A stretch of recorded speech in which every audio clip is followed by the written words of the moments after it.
வணக்கம் மக்களே, மீண்டும் உங்கள் பாலசுப்ரமணியன். எல்லோரும் எப்படி இருக்கீங்க? நல்லா இருக்கீங்கன்னு நம்புகிறேன். நானும் நல்லா இருக்கேன். இன்றைக்கி திடீர்னு ஷூட்டிங் இல்லை. ஏன் ஷூட்டிங் இல்லை, எதுக்கு ஷூட்டிங் இல்லைங்கிறத உங்களுக்கு சின்ன ஒரு விஷயம் சொல்லிடுறேன். பெப்சி அப்படின்னு சொல்லி நம்ம தொழிலாளர் கூட்டமைப்பு இருக்குது. அந்த கூட்டமைப்பில் எல்லோரும் சேர்ந்து ஒன்றா நாங்கள் வேலை செஞ்சிட்ருக்கோம். பல அமைப்புகள் சேர்ந்து ஒன்றா வேலை செய்கிறோம். அதுதான் அந்த கூட்டமைப்பு. அதுலேருந்து ஏதோ 2 பேர் பிரிஞ்சு போய் தனியாக ஒரு சங்கத்தை ஆரம்பித்து எல்லாத்தையும் மெம்பராக சேர்க்குறாங்க. லைட்மேன்ஸு, டெக்னீஷியன்ஸ் எல்லாத்தையும் மெம்பராக சேர்க்குறாங்க. அது சேர்ந்து கிட்டத்தட்ட ஒரு நிறைய பேர் சேர்ந்துட்டாங்கன்னு நினைக்கிறேன். அதனால் கூட்டமைப்பு எப்பவுமே ஒற்றுமையாக இருந்தால் தான் நல்லது. அதாவது என்ன சொல்லுவாங்க, ஏதோ சொல்லுவாங்க, ஒரு பழமொழி சொல்லுவாங்களே, ஊர் 2 பட்டா கூத்தாடி கொண்டாட்டம் அப்படிங்கிற மாதிரி. அது தப்பான விஷயம், அது செய்யக்கூடாது. அதனால் இன்றைக்கி ஒரு அடையாள வேலை நிறுத்தம், அடையாள அந்த ஒரு போராட்டம் மாதிரி பண்ணுறாங்க. அதனால தான் இன்றைக்கி ஷூட்டிங் இல்லை. அப்புறம் மக்களே, இது வரைக்கும் என்ன போயிருக்குன்னா, மக்களே வாங்க நம்ம மகாநதி கதைக்குள்ளே போகலாம். ரைட். இப்போ என்னாச்சுன்னா, இன்றைக்கி எபிசோடு ஓப்பனிங்கில் விஜய் காவேரி வீட்டுக்குள்ளே என்ட்ரி ஆக போகிறாப்புல, வாசலில் நிற்கிறாப்புல. ஐயோ, இருக்கிற தலைவலியில் இவன் வேறு இங்கே வரான் அப்படின்னு சொல்லி கிளவி கேட்க, சாரதா வாடி அப்படின்னா வரணுமா அப்படின்றா. ஏப்பா வீட்டுக்கு வந்திருக்க, நீ வாப்பா அப்படின்னு கூப்பிட்ற நிலைமை இருக்கு. கொஞ்ச நேரத்துக்கு முன்னாடி ஒருத்தி பேசிட்டு போனால, அவள் பேர் என்ன, மஞ்சுளாவா? இல்லை வெண்ணிலா. வெண்ணிலா. அந்த குட்டி என்ன பேச்சு பேசிட்டு போனா தெரியுமா? என்ன வாய் அவளுக்கு. அதை கேள்விப்பட்டு தாம்மா நான் சாரி கேட்ட போலான்னு வந்தேன். விஜய், சாரி ஆண்டி, வெண்ணிலா அங்கே மோசமாக நடந்துக்கிட்டதுக்கு நான் அவங்கக்கிட்ட மன்னிப்பு கேட்டுக்கிறேன். எவ்வளோ பெரிய மனசு தம்பிக்கு. என்னால் தானே உங்களுக்கு சிரமம், நான் பண்ண வேலை தானே இதெல்லாம். நான் சீக்கிரமாக பிரச்சனை சரி பண்ணுறேன் ஆண்டி. இந்த ஒரு வாட்டி நீ மன்னிச்சிருங்க ஆண்டி, இனிமேல் நடக்காமல் நான் பார்த்துக்கிறேன் அப்படின்னு கேட்க, வாங்க உங்கள் மன்னிப்பெல்லாம் எங்களுக்கு தேவையில்லை, அதில் நாங்கள் எதிர்பார்க்கவும் இல்லை. ஏங்க இந்த ஊரில் எங்களை நிம்மதியாக பொழைக்க விடுங்கங்க. நாங்கள் ஊர் விட்டு ஊர் பொழைச்சிக்கிருக்கோம். ஏங்க இந்த மாதிரி பண்ணுறீங்க நீங்கள்? வேலைக்கு வந்த பின்னாடி மாற்றி எவ்வளோ அவமானத்தை நான் தாங்க முடியும் அப்படின்னு சொல்லி காவேரி அம்மா கதறா. அம்மா உங்களை கெஞ்சி கேட்டுக்கிறேன், காவேரிக்கு முறையாக விவாகரத்தை கொடுத்துருங்கப்பா. எங்களுக்கு ஏதாவது உதவி பண்ணணும்னு நினச்சா இதை பண்ணுங்க போதும் அப்படின்னு கோவமா அவங்க அம்மா கதற. காவேரிக்கிட்டே நான் பேசிட்டேன், அவ்வளோ நான் பேசிட்டான்னு சொல்லிட்டேன். நீங்கள் அந்த பொண்ணை வீட்டில் வச்சுக்கிட்டு காவேரியை முடிவெடுக்கலாம் பண்ணிகிட்டு இருக்கீங்க. ஏன் அந்த மாதிரி பண்ணுறீங்க? இல்லான்ட்டி காவேரியை நான் சீக்கிரமாக வீட்டை விட்டு அனுப்பிடுவேன். அதுக்கான வேலையை தான் நான் பண்ணிகிட்ருக்கேன். அவங்க மாமாவை திண்டுக்கல்லில் பேசி அவரையும் கூட்டிகிட்டு வந்திருக்கோம்ல. அடப்பாப்பா, அவரும் சேர்ந்து தானே டிவியில் பேட்டி கொடுக்குறாரு. அந்த ஆளும் சேர்ந்து தான் பண்ணுறாரு. இல்லைம்மா, அந்த பசுபதி தாம்மா தூண்டி விட்டு இவரையும் அந்த மாதிரி மாற்றி வச்சுருக்காரு, அந்த நம்பிராஜனை மாற்றி வச்சுருக்காரு. ஏங்க சரி பண்ணுங்க, சரி பண்ணாமல் போங்க, அது உங்கள் பிரச்சனை. எங்களை போட்டு ஏங்க இந்த மாதிரி சித்திரவதை பண்ணுறீங்க? எங்களை இழுக்காதீங்க. நீங்கள் காவிரியை விட்டு விளையிட்டாலே எங்களெல்லாம் வெண்ணிலா பற்றி யோசிக்கணும்னு அவசியமே இருக்காது. எங்களுக்கும் வெண்ணிலாவுக்கு நேரடி பிரச்சனை இருக்கா? இல்லையே. உங்களை வச்சு தானங்க எங்களை அசிங்கப்படுத்துறா. அம்மா கொஞ்சம் புரிஞ்சுக்கங்கம்மா, பிரச்சனையே நீங்கள் தாங்க அப்படின்னு கேட்க, உங்கள் மேலே இருக்க நம்பிக்கை நொறுங்கி போய் தானே நாங்கள் விலகி இருக்கோம். இப்போ நம்ம வெண்ணிலா தான் பிரச்சனை மாதிரி பேசுகிறீங்க அப்படின்னு காவேரி அம்மா சொல்ல, உங்களுக்கு எங்களுக்கும் ஒத்து வராது தம்பி, அதைத்தான் நானும் சொல்லிக்கிட்டு இருக்கேன். நீங்கள் அதை புரிஞ்சுக்கோங்க, புரியுதா? உங்களால் நாங்கள் பட்டதெல்லாம் போகணும் சாமி, எங்களை நிம்மதியாக பொழைக்க விடுங்க அப்படின்னு கதறாங்க. என்ன பண்ணுறது? விஜய் என்ன பண்ணுறன்னு தவிக்கிறாப்புல. அப்புறம் கட் பண்ணால் இங்கே ஸ்டாலுக்கு வந்துடுறாப்புல விஜய். காவேரியை பார்த்தா 2 பேரும் சந்தோஷம். அப்படியே போயிட்டுருக்கு. நான் அப்படின்னு யோசிக்கிறாப்புல விஜய். என்னங்க சொல்லுங்க, என்ன விஷயம் அப்படின்னு சொல்ல, ஏங்க வாங்க, ஏன் அங்கே நிற்கிறீங்க, இன்னும் ஆஃபீஸ் போகலையா நீங்கள் அப்படின்னு கேட்க, போகணும் அப்படின்னு யோசிக்கிறவள, எங்கே போகிறாங்க அவங்க? அவங்களுக்கு வேலை இருக்கான். சரி உட்காருங்க வாங்க. அவ்வளோ அரவணைப்பு. தண்ணி பிடிக்கிறீங்களா? இந்த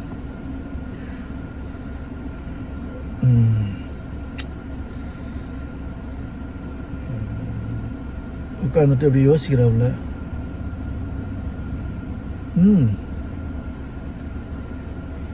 நீயும் உட்காருமா.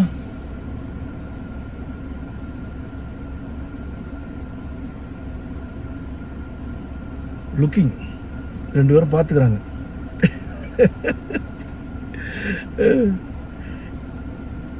வெண்ணிலா வந்து உங்ககிட்ட பேசினாளா? உங்க வீட்டுக்கு போய் பிரச்சனை பண்ணிருக்கா? உனக்கு தெரியாது அது? என்ன அந்த பொண்ணு இப்படி பண்ணிட்டு இருக்கு? அவ வீட்டுக்கு போனாலாங்க? ஐயோ, அம்மா ஏற்கனவே என்னென்னமோ பேசிக்கிட்டு இருந்துச்சே, இப்ப இவ வேற போய் பிரச்சனை பண்ணிருக்கான்னு சொல்றீங்களே. ஐயோ, என்ன பேசுனாங்க உங்க அம்மா? சொல்லு, என்னம்மா சொன்னாங்க? சொல்லு காவேரி, கேட்குறேன்ல, சொல்லு. டிவோர்ஸ் கொடுக்க சொன்னாங்களா? என்ன சொன்னாங்க சொல்லு. என்கிட்டயும் சொன்னாங்க. உங்ககிட்டயுமா சொன்னாங்க? எப்போ சொன்னாங்க காவேரி? இதோ உங்கள் வீட்டுக்கு போய் உங்கள் அம்மாட்ட பேசிட்டு தான் வரேன். அங்கே எதுக்குங்க நீங்கள் போனீங்க? உங்கள் வீட்டுக்கு போய் பிரச்சனை பண்ணது எனக்கு எப்படி தெரியும்? உங்கள் அம்மா தானே சொன்னாங்க. அவங்க உங்ககிட்ட சண்டை போட்டது அவ்வளோ போய் அம்மாட்ட சொல்லியிருக்கா. அவங்க அம்மா எல்லாத்தையும் ஃபோனில் சொல்லி என்னை கோவப்பட்டு பேசினாங்க. அப்படி என் பொண்ணுக்கு டிவோர்ஸ் கொடுத்துருன்னு சொன்னாங்க. அப்புறம் தான் நேரில் போய் பேசலாம்னு போனேன். வெண்ணிலா பிரச்சனை பண்ணதுலாம் அவங்கள்ட்ட போய் சாரி கேட்கலான்னு நினச்சேன். அம்மா என்னங்க சொன்னாங்க? அவங்க என்ன சொல்ல போகிறாங்க? என் பொண்ணை விட்டுடு, அவளுக்கு டிவோர்ஸ் கொடுத்துரு, எங்களை பொழப்ப அவங்க பார்க்க விடுன்னு திருப்பி திருப்பி அதே தான் சொல்கிறாங்க. உங்கள்கிட்டையும் சொன்னாங்களாமே, நீயோட பேசிக்கலான்னு சொன்னியா? அப்படி தானே? எங்கள் அம்மா வீடு தான் முக்கியம், அவங்களும் பாவம், அவங்க கூடயே இருந்தலாம் தோணுதா? இல்லை அப்படி அவங்களுக்கு சப்போர்ட் பண்ணி முடிவெடுக்கலான்னு ஐடியாவில் தான் இருக்கியா நீ? அப்படிலாம் ஏதாவது பண்ணேன்னா டிவோர்ஸ்லாம் கொடுக்க மாட்டேன். என்னங்க பேசுகிறீங்க நீங்கள் பேச வேண்டியது எங்கிட்ட இல்லை. உன்னை விட்டு கொடுக்கவே மாட்டேன்னு ஒருத்தி பிரச்சனை பண்ணிக்கிட்டு இருக்காள், அந்த நம்பிராஜனும் அந்த வெண்ணிலாவும். அவங்கக்கிட்ட போய் பேசுங்க. அவள் பேசுனா பேசிட்டு போகிறா, நடக்காத பற்றி பேசிகிட்டு இருக்கா. அவளுக்கு எதுக்கு நான் வேல்யூ கொடுக்கணும் சொல்லு?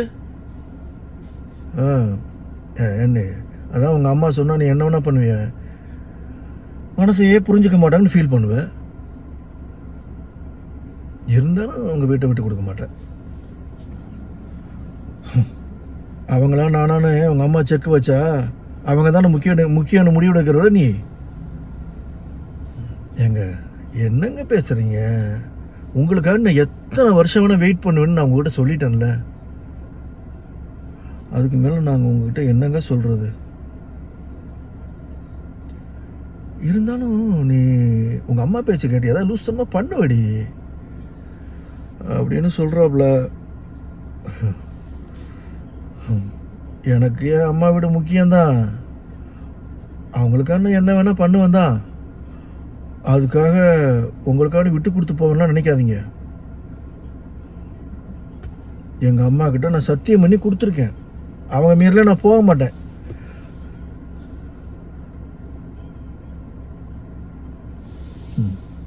அப்படிலாம் எதாவது யோசிக்காமல் நான் சத்தியம் பண்ணியிருப்பேனா? எங்கள் அம்மாவே உங்களை ஏற்றுக்கிற நாள் வரும், அவங்க விருப்பத்தோடு நம்ம சேர்ந்து வாழ்கிற நாள் வரும். அந்த நம்பிக்கையை மனசில் வச்சுக்கிட்டா நான் சத்தியமே பண்ணி கொடுத்துருக்கேன் எங்கள் அம்மாவுக்கு, தெரியுமா? நான் சொல்கிறது ஒரே விஷயந்தாங்க. வெண்ணிலாவை கன்வின்ஸ் பண்ணி மூவ் ஆன் பண்ண வைங்க. அவள் போயிட்டான்னா எல்லா பிரச்சனையும் தந்துடும். இன்றைக்கி வெண்ணிலா என் கூட ஆர்கன் பண்ண வந்தா, அதெல்லாம் தான் நடக்கூடாதுன்னு நினச்சேன். எனக்கு இதெல்லாம் அசிங்கமாக இருக்குங்க, கொஞ்சம் புரிஞ்சுக்கோங்க. என்ன கன்வின்ஸ் பண்ணுறது ஒரு விஷயமே இல்லை. வெண்ணிலாவை கன்வின்ஸ் போங்க, அந்த பொறுப்பு உங்களுக்கு இருக்குது. சரி தப்புன்னு பார்த்து ஆர்கியூ பண்ணிகிட்டு இருந்தா நம்ம பக்கமும் பேசலாம், அவங்க பக்கமும் பேசலாம், இப்படி பேசிக்கிட்டே இருக்கலாம். அதுக்கு ஒரு முடிவே கிடைக்காதுங்க. என்ன பண்ண சொல்கிறீங்க? இது மனசு சம்மந்தப்பட்ட விஷயங்க, இது மனசு சம்மந்தப்பட்ட விஷயங்க. யாருக்கும் புரியாது. ஆர்கியூ பண்ணாமல் புரிய வைக்கணும். அது நீங்கள் தான் செய்யணும் அந்த வேலையை. புரியுதா? தயவு செஞ்சு அவங்கள போய் புரிய வைங்க அப்படின்னு. ஒரு ஹோட்டலுக்கார் வராரு, அப்புறம் ஆர்டரை பற்றி பேசிகிட்டு இருக்காங்க. எங்கள் ஹோட்டலுக்கும் இந்த நல்லா இருந்துச்சுன்னா நான் வாங்கிக்கிறேன்னு சொல்கிறாங்க. அப்படியே போயிட்டுருக்கு, டிஸ்கஷன் போயிட்டுருக்கு. திடீர்னு பத்திரிக்கையாளர் என்ட்ரி. ஐயோ, வெறும் வாயை மென்னுக்கிட்டு இருந்தால் அவள் கிடச்சிருச்சு, வாங்க மெல்லலான்னு சொல்லி பத்திரிக்கையாளர் வந்துட்டாங்க. இப்போ என்ன நடக்குதுன்னு பார்ப்போம். உங்களுக்குள்ள வேலையே இல்லைங்க, மைக்கை தூக்கிட்டு வந்தீங்க. இல்லைங்க, நாளைக்கு கோயிலில் கல்யாணம் நடக்குதுன்னு சொல்லியிருக்காங்க. வெண்ணிலா கோயிலில் கல்யாணம் நடக்குமாங்க? அப்படி ஏங்க, நான் ஒய்ஃபோடு இருக்கேன், நீ என்னங்க மைக்கை தூக்கிட்டு எல்லா இடத்துக்கும் வந்துடுறீங்க? பர்சனல் விஷயத்தில் ஏங்க தலையிடுறீங்க? உங்களுக்கு வேறு வேலையே இல்லையா? எங்கே பார்த்தாலும் மைக்கை கொண்டு நீட்டிகிட்டே இருக்கீங்க. என்னங்க கொஞ்சம் கூட மேனஸே இல்லாமல் இன்னொரு என் ஒய்ஃபோட நின்றுக்கிட்டு இருக்க இன்னொரு பொண்ணை கல்யாணம் பண்ணிக்கணும்னு கேட்டுக்கிட்டு இருக்கீங்க. நாளைக்கு கல்யாணம் கண்டிப்பாக நடக்குன்னு மறுபடியும் வெண்ணிலா சொல்லிக்கிட்டு இருக்காங்க. நாங்கள் தாங்க கவர் பண்ணோம். இப்போ அவங்கள பார்த்ததுமே கிளாரிஃபை பண்ணிக்கிறதாங்க நான் வந்தோம். என்னங்க இதில் தப்பு இருக்குது? ஏங்க, அடுத்தவங்களை ஒரு கிளாரிஃபை பண்ணுறதுக்கு உங்களுக்கு என்னங்க இருக்குது அப்படின்னு விஜய் சொல்ல, பப்ளிக்காக மீடியாவை கூப்பிட்டு பேட்டி எடுக்கிறாங்க. அப்புறம் உங்களை கேட்கத்தாங்க செய்வோம். நீங்கள் ஒரு விஐபி, அப்புறம் எங்களுக்கும் கண்டக்டர் வேணும்ல, டிஆர்பி ஏறணும்ல அப்படின்ற மாதிரி கேட்குறாங்க. என்னடா இங்கேயே தொல்லை பண்ணிட்டாங்க. இந்த பாருங்க, இங்கே தான் நிற்கிறாங்க பாருங்கள் காவேரி, அவங்க தான் என் ஒய்ஃப், லீகல் ஒய்ஃப் அப்படின்ற. சார், நீங்கள் பிரிஞ்சு தானே சார் இருக்கீங்க? டைவர்ஸ் பண்ண போகிறதாவும் அவங்க மிஸ்ஸஸோட சம்மந்தோட தான் இந்த கல்யாணத்தும் நடக்க போகுதுன்னு சொல்லி வெண்ணிலா சொல்கிறாங்க. அவங்க என்ன வேணால் சொல்கிறாங்க, அதுக்கெலாம் நான் பொறுப்பாக முடியாதுங்க. நீங்களே பார்க்குறீங்களா, நான் என் ஒய்ஃபோட தான் நின்று பேசிகிட்டு இருக்கேன். எங்கே பார்த்தாலும் கேமரா தூக்கிட்டு வந்துடுறது. இது பாருங்க, நாங்களாம் பிரிஞ்செல்லாம் இல்லை, 2 பேரும் சேர்ந்து தான் இருக்கோம். நாங்கள் வாழ்ந்துக்கிட்டு தாங்க இருக்கோம். எங்களுக்காவது ஃபேமிலிக்குள்ளே இஷ்யூஸ் இருக்குது, எங்களுக்குள்ளே எந்த இஷ்யூஸும் கிடையாது. நாங்கள் ஹாயாக தான் இருக்கோம். தேவையில்லாமல் பார்க்குற இடத்துல கொண்டு மைக்கை நீட்டு ப்ளீஸ் கிளம்புங்க போங்க அப்படின்னா ஒரு வழியாக போயிடுறாங்க. ஸோ இவங்க வேற தொல்லை தாங்க முடியல. விஜய் ரொம்ப சங்கடப்படுறாப்புல. அவள் வேற கல்யாணம் கண்டிப்பாக நடந்தே தீரும்னு சொல்லி ஒத்த காலில் நிற்கிறா. என்னங்க சொல்லி அனுப்புனீங்க? என்ன சொல்லியிருப்பேன்? அந்த வெண்ணிலா வளர்றதுக்கெலாம் நான் பொறுப்பு இல்லைங்க அப்படின்னு சொல்லி அனுப்பிச்சிட்டேன். இவர், நீ அதெல்லாம் யோசிச்சு ஒரி பண்ணிகிட்டு இருக்காது, நான் வீட்டுக்கு தான் போகிறேன், ட்ராப் பண்ணுறேன். வீட்டுக்கா? நீ தானே சொன்ன வெண்ணிலாவை கன்வின்ஸ் பண்ண அனுப்புனேன், அதான் வீட்டுக்கு போனேன். எதை பற்றி யோசிக்காம இரு, நான் கிளம்புறேன். நீங்கள் உட்காரு, என்ன பண்ணணும்னு இன்ஸ்ட்ரக்ஷன் மட்டும் கொடு, நான் பார்த்துக்கிறேன் ட்ராப்பில். அதுக்கு சிரிச்சுக்கிட்டே எதுண்டி சொல்லேடி அப்படின்னல. அப்படியே ஒரு சின்ன அன்பை பரிமாறிக்கிறாங்க. வீட்டுக்கு போனால் இங்கே பேட்டி எடுத்தாங்கல்ல, அதை பப்ளிஷ் பண்ணுறாங்க. இவங்களுக்கு ஒரு வேலையே இல்லை, எனத்தையாவது ஒரு குழப்பத்தை பண்ணிகிட்டே இருப்பாங்க. என்ன விஜய் பாத்தியா எப்படி அசிங்கப்படுத்திக்கிட்டு இருக்கா அப்படின்னு பாட்டி சொல்ல, உன் கூட சேர்ந்து வாழணுன்னு உண்மையாக இருந்தா இப்படிலாம் பண்ணுவாளா காவேரி? காவேரின்ற வெண்ணிலா ரொம்ப நல்லவ மாதிரி. நீ காவேரியை கல்யாணம் பண்ணியிருக்க அப்படின்னு தெரிஞ்சும் மீடியா கிட்ட இந்த மாதிரிலாம் சொல்லிக்கிட்டு இருக்கா. இது ஒரு பெரிய ட்ராமா. நீ இப்படி பண்ணிகிட்டு இருக்க மட்டும் உன்னை அசிங்கப்படுத்துகிற வேலையா இல்லையா? ராகினி வீட்டில் இருக்காளா? தாத்தா, ராகினி வீட்டில் இருக்காளா? முதல்ல அவளை வர சொல்லுங்க. தாத்தா, ராகினி வீட்டில் இருக்காளா? முதல்ல அவளை வர சொல்லுங்க. ராகினி ராகினி கத்துறாப்புல. ஏய் இருப்பா, என்ன ஏன்டா விஜய் இப்படி பண்ணுற? பாட்டி ராகினி வாங்க, எப்படியோ வச்சு சேப்பறாப்புல 2 பேரையும் வீட்டை விட்டு அனுப்புறது தான் நினைக்கிறேன். அப்படித்தான் நினைக்கிறேன். முதல்ல நீங்கள் 2 பேரும் வீட்டை விட்டு கிளம்புங்க அப்படின்னு சொல்ல போகிறாப்புல. ஏன்னா ஆல்ரெடி அந்த மாதிரி பிரம்ம வந்துருச்சு. என்ன சொல்லுங்க? ஒன்றுமே தெரியாத மாதிரி என்ன சொல்லுங்க? இருங்க தாத்தா, ஏன் நீங்கள் அவசரப்படுறீங்க? அஜய்ங்க, அதை நான் போகும்போது சொல்லிட்டு போனால அஜய் வர சொல்லி. எங்க அவன்? சொன்னியோ இல்லையோ? அஜய் கூப்பிடு. நான் அப்போவே வர சொல்லிட்டேன். எங்க அவன்? போனடு போனை படிக்கல. அவன் வீட்டுக்கு வந்துக்கிட்டு தான் இருக்கான்னு சொன்னார். தாத்தா, அஜய் இதுக்கு எப்படி வர சொல்கிற? டேய், அவன் தான் இந்த பிரச்சனை லீட் போட்டிருக்கானா? அவனுக்கு தெரியாம தாத்தா இருக்கும். இந்த பொண்ணு அவங்க அப்பன் எல்லாரும் சேர்ந்து வெண்ணிலாவுக்கு பின்னாடி இருந்துக்கிட்டு தூண்டி விட்டுருக்காங்க. இது கேட்டுட்டு அந்த மாமா அவர் ஆடிக்கிட்டு இருக்கான். வெண்ணிலா மாமா இங்கே வந்து நாளைக்கு கல்யாண கோயில்லன்னு வந்து சொன்னப்பவே நான் நினச்சேன். பசுபதி சொல்லி தான் அந்த நரச்ச மண்டையன் கிருதா மண்டையன் வந்து பேசிக்கிட்டு இருக்கான். அந்த மீசக்காரன் வந்து பேசுறதுக்கு ரீசனே பசுபதி தான். வெண்ணிலாவை இங்கே அழைச்சிட்டு வர்றதுக்கு அவனும் போட்ட பிளான்ல அவனு தானே இல்லைன்னா இருக்கான். அவனோட கான்ட்ரிபியூஷன் கண்டிப்பாக இருக்கும்ல அப்படின்றப்பல. இப்போ இவ பயப்படுறான். ஏய் பாட்டி, என்னன்னே நினச்சிட்டு இருக்கீங்க? உங்களை பாவம் பார்த்து வீட்டுக்குள்ளே சேர்த்ததுக்கு எல்லாரும் பண்ணுற நன்றி விசுவாசமா அது? நாங்கள் எதுவும் பண்ணலை. ஏய் வாய மூடும், எதுவுமே பண்ணலையா? வெண்ணிலாவை இந்த காவேரி இங்கே வீட்டுக்கு கூட்டிட்டு வந்து நீ என்னெல்லாம் பண்ணன்னு தெரியாது நினச்சோம். காவேரியை பழி வாங்கணும்னு நினச்சி தான் இதெல்லாம் பண்ணுன்னு எனக்கு தெரியும். அவ்வளோ ஓப்பன் ஸ்டார்ட்டை கொடுத்த நீ இப்போ எதுவுமே பண்ணல நினச்சா நான் நம்பிடுவேனான்றேன் அப்படின்னு ஒதுக்கிறாப்புல. வெண்ணிலா மாமா தான் போட்டு வாங்குறாப்புல. வெண்ணிலா மாமா தான் எல்லாத்தையும் ஒத்துக்கிட்டாரு. அவர் இன்னும் சொல்லலையே உங்ககிட்ட அப்படின்னு போட்டு வாங்கிட்டாப்புல. உனக்கு எல்லாமே தெரிஞ்ச எதுவுமே தெரியாத மாதிரி சமாளிக்க பார்க்குற. என்ன தைரியத்தில் நீ இப்படி தெரிஞ்சும் போய் சொல்கிற?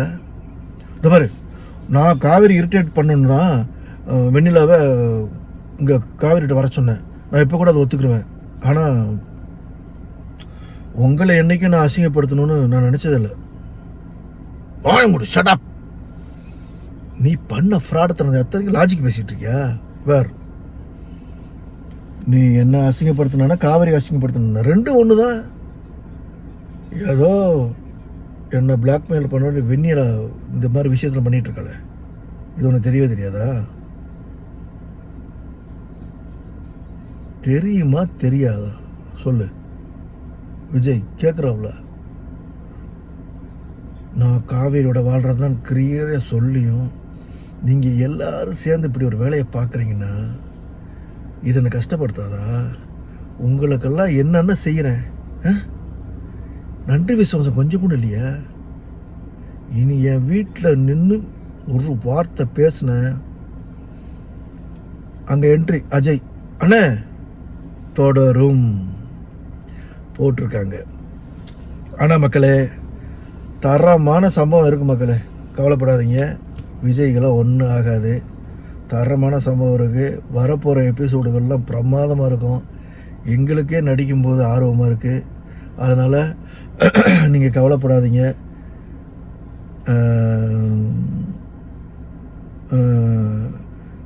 வெண்ணிலாவும் மாமாவும் போயிடுவாங்களான்னு தெரியல, என்ன இருப்பாங்களான்னு தெரியல. அது ஒரு ட்விஸ்ட்டு தான் இருக்குது. ஆனால் நல்ல விஷயங்கள் நடக்கும். Don't worry. தொடர்ந்து இப்போ சப்போர்ட் பண்ணுற மாதிரியே எப்பவும் சப்போர்ட் பண்ணுங்கள். மீண்டும் சொல்கிறேன்னு நினச்சிக்காதீங்க. சப்ஸ்கிரைப் பண்ணாதவங்க தயவு செஞ்சு சப்ஸ்கிரைப் பண்ணுங்கள். 78-80% சப்ஸ்கிரைப் பண்ணாமே வீடியோ பார்க்குறீங்க. தயவு செஞ்சு சப்ஸ்கிரைப் பண்ணிக்கோங்க. அப்போ தான் நான் அந்த மாதிரி விஷயங்களை சொல்லும்போது உங்களுக்கு வந்து சேரும். அப்புறம் வந்து நாளன்னைக்கு விஜய் கூட ஒரு வீடியோ போடுறேன். டெஃபினட்டாக எல்லாம் கேட்டுக்கிட்டே இருக்கீங்க, விஜய் கூட ஒரு வீடியோ போடுங்கன்னு. தம்பி வந்து கூச்சப்படுறாப்புல, எதுக்கு டாடி இங்கே வந்து பப்ளிக் இந்த ஷூட்டிங் பிளேஸில் வேண்டான்றாப்புல. நான் இப்படியே கன்வின்ஸ் பண்ணி ஒரு வீடியோ போடுறேன் உங்களுக்காக வேண்டி. நன்றி, வணக்கம். என்றும் அன்புடன் உங்கள் பாலசுப்ரமணியன். மீண்டும் சந்திப்போம். நாளைக்கு சந்திப்போமா? நன்றி.